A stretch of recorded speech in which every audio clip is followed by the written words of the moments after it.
الحمد لله نحمده ونستعينه ونستغفره ونعوذ بالله من شرور أنفسنا ومن سيئات أعمالنا. قال الله تبارك وتعالى في كتابه المجيد والفرقان الحميد: أعوذ بالله من الشيطان الرجيم. بسم الله الرحمن الرحيم. وَإِذْ يَمْكُرُ بِكَ الَّذِينَ كَفَرُوا لِيُثْبِتُوكَ أَوْ يَقْتُلُوكَ أَوْ يُخْرِجُوكَ وَمَكَرُوا وَمَكَرَ اللَّهُ وَاللَّهُ خَيْرُ الْمَاكِرِينَ. عن ابي هريرة رضي الله تعالى عنه قال: قال رسول الله صلى الله عليه وسلم: الاسلام يهدم ما كان قبله وان الهجرة تهدم ما كان قبلها. رواه الامام الهمام المسلم في صحيحه. صدق الله العظيم وبلغنا رسوله النبي الامي الكريم ونحن على ذلك لمن الشاهدين والشاكرين والحمد للہ رب العالمین. معزز دوستو، 17 نومبر بروز جمعہ 2017 آپ کی مسجد محمدیہ استرانہ جنوبی میں میں آپ احباب کی خدمت میں ہمارے نہایت محترم بزرگ حضرت خلیفہ اللہ نواز صاحب دامت برکاتہم العالیہ کی دعوت پرخلوص پر درس قرآن کریم بسلسلہ ہجرت النبی کریم صلی اللہ علیہ وسلم کے عنوان پر بات کرنے لگا ہوں. اللہ کا فضل ہے، اللہ رب العزت نے ہمیں اپنے بڑوں کی سلسلے کے ساتھ جوڑا ہے. حضرت خلیفہ صاحب کا تعلق بھی حضرت خلیفہ عبدالقیوم صاحب رحمۃ اللہ تعالیٰ علیہ سے اصلاحی ہے، اور اس سے پہلے حضرت جن کے خلیفہ تھے حضرت جمیل احمد صاحب دہلوی رحمۃ اللہ علیہ، ان سے ان کو بیعت کا شرف بھی حاصل ہے. یہ بہت بڑی بات ہوتی ہے. اور میرے بھی مربی حضرت خلیفہ صاحب ہیں. ذکر کی طرف لو لگانا اور اس کی تربیت اور شروع میں دعائیں اور کچھ تجربات، یہ حضرت خلیفہ صاحب رحمۃ اللہ تعالیٰ علیہ کی برکت ہے. یقیناً وہ تو آج قبر کی پاداش میں ہے، لیکن ان کا دینی نیک والا نامہ اعمال کھلا ہے اور ضرور بے ضرور ان پر پیش ہوتا ہوگا. ہم تو عرض اعمال کے قائل ہیں کہ جو بندہ کام دنیا میں کرتا ہے، جس کے ذریعے سے وہ کام دنیا میں ہو رہے ہیں، اس تک وہ ضرور پیش ہوتے ہیں. دعا فرمائیں اللہ ان کی قبر کو نور سے منور فرمائے. ہجرت النبی عنوان ہے. اس عنوان پہ شاید آپ نے اس طرح مستقل عنوان کے ساتھ درس قرآن کریم کا انداز نہ سنا ہو. میں آج ہجرت پر بات کرتا ہوں کہ رسول خدا صلی اللہ علیہ وسلم نے ہجرت جو کی ہے، یہ ہجرت کیا ہے. اب توجہ رکھنا، آپ کے دن کا پہلا بیان ہوگا، میرا آج کے دن کا چوتھا بیان ہے.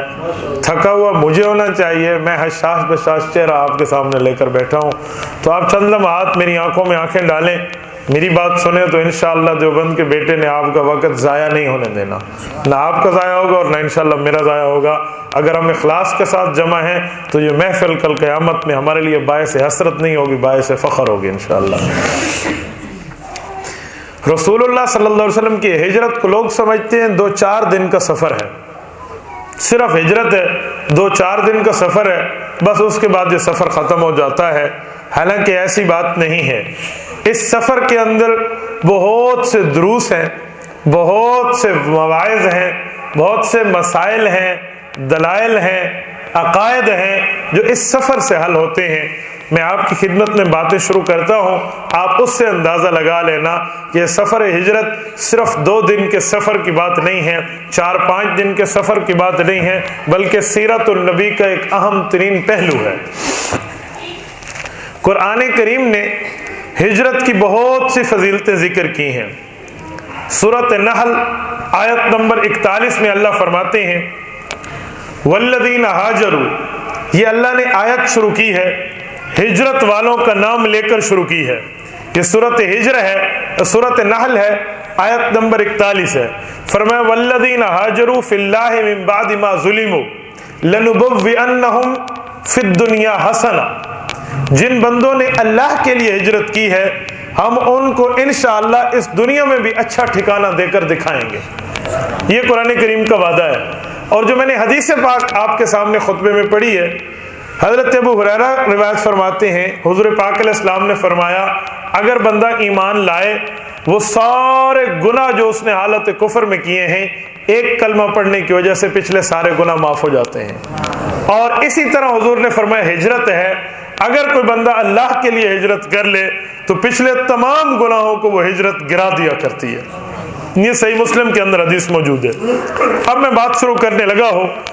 اس ہجرت کے متعلق بنیادی طور پہ یوں سمجھیں کہ ہجرت کا سبب کیا تھا،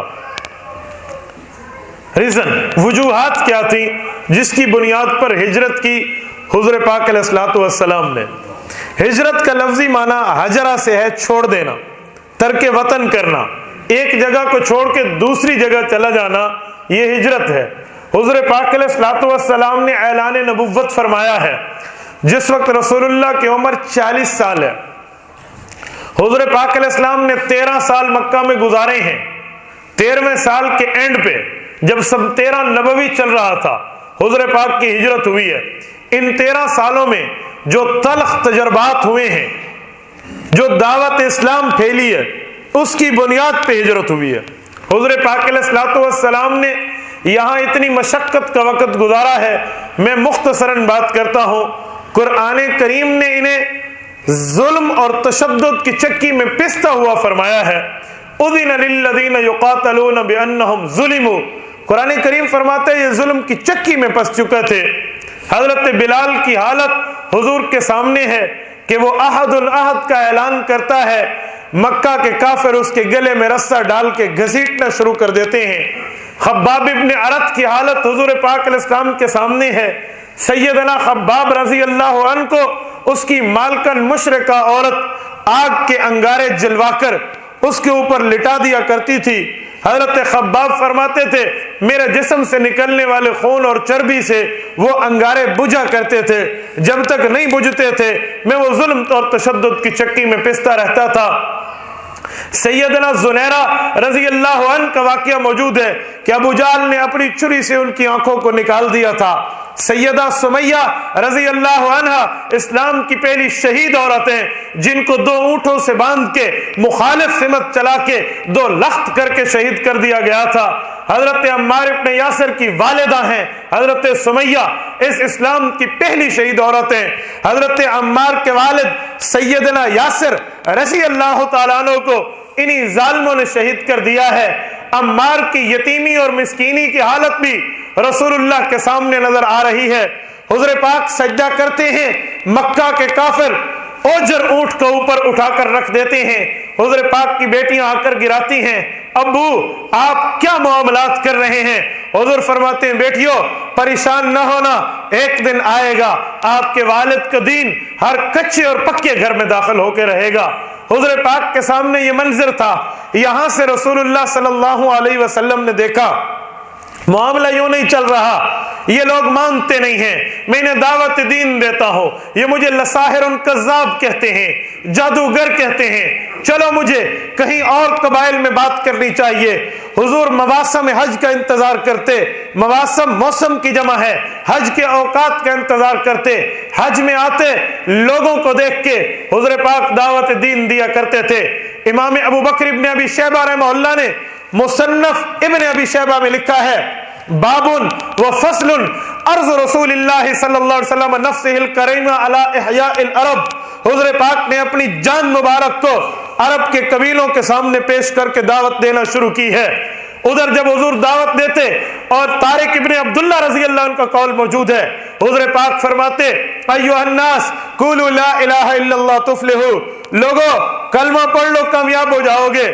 یہ ابو لہب حضور کا سگا چچا ہے، یہ پیچھے چلتا کہتا ایھا الناس لا تطیعوا فانہ کذاب فانہ ساحر فانہ مجنون، لوگوں اس کی بات نہ ماننا، میں اس کے گھر کا بندہ ہوں، میں گواہی دے کے کہتا ہوں نعوذ باللہ جھوٹ بھی بولتا ہے، جادو بھی کر رہا ہے، مجنون بھی ہے۔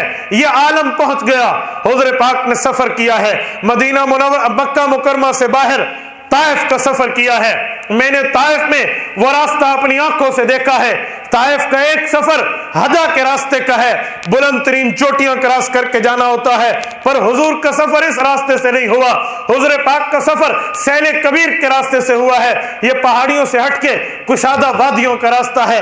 حضور پاک کے ساتھ ایک ہی رفیق سفر ہے جن کا نام سیدنا زید ابن حارثہ رضی اللہ عنہ ہے. حضور پاک کے آزاد کردہ غلام ہیں, اور یہ وہ صحابی ہیں جن کا نام 22 پارے کے دوسرے صفحے پہ سورت نمبر 33 سورت احزاب میں اللہ نے لیا ہے. فلما قضا زید کہہ کے یہ زید حضور کے بیٹے بنے ہوئے تھے.